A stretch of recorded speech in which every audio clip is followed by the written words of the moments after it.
मूसार बाहाघर एक समयर कथा। जड़े ऋषि नदी कूलरे ध्यान बसी थिले। सेई समयरे से एक छोट मूसा को देखिले, जहाकू एक गरुड़ नहीं जिबा पाई जाउथिला। ऋषि तांको दिव्य शक्ति रे मूसा को रक्षा कले एवं एक सुंदर कन्यारे परिणत करिदेले। ऋषि एवं तांको पत्नी एही कन्या को निज झियो परी पालिले। किछि वर्ष परे झियो देखिबारे सुंदरी, तेजस्वी और स्वभावरे गुणी होई गला। झियर विवाह समय आसिला। ऋषि भाबिले झियो पाई सबुठारु भल बर खोजिबे। से प्रथमे सूर्यदेवंक निकटकू गले। ऋषि सूर्यदेवंकु विवाहर प्रस्ताव देले, किंतु झियो कहिले, सूर्यदेव आपण बहुत तेजस्वी, आपणक ताप मु सहन करि पारिबि नाही। तापरे ऋषि बादल देवतांक पाखकू गले, किंतु झियो सेही प्रस्ताव को मध्य मना कले।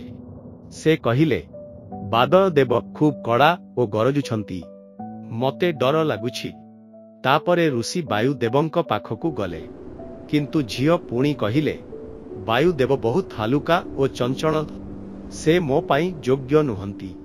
शेषरे ऋषि पर्वत देवंक पाखकू गले, किंतु झियो तांकू मध्य अस्वीकार कले। से कहिले, पर्वत ठंडा एवं कठिन हृदय, मु तांको सहित खुशी रे रही पारिबि नाही। ऋषि बहुत हताश हेले।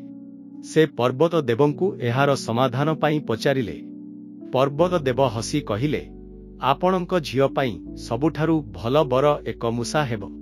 से तांको जीवन मूसा भावे आरंभ करिथिले, सेमिति हेले से खुशी रे रहिबे।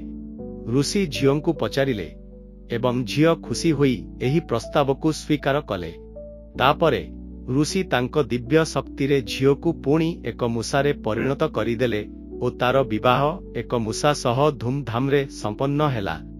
शिक्षा, आमे जहा पाइछु सेथिरे खुशी हेबा उचित। जीवन रे आशीर्वाद को कदापि हालुकारे नेबा उचित नुहे। सांग माने मु आपण मानकर झुमी आगो को नुआ नुआ गप्प और वीडियो देखिया पई दया करी हमर चैनल को सब्सक्राइब कर दियंतु।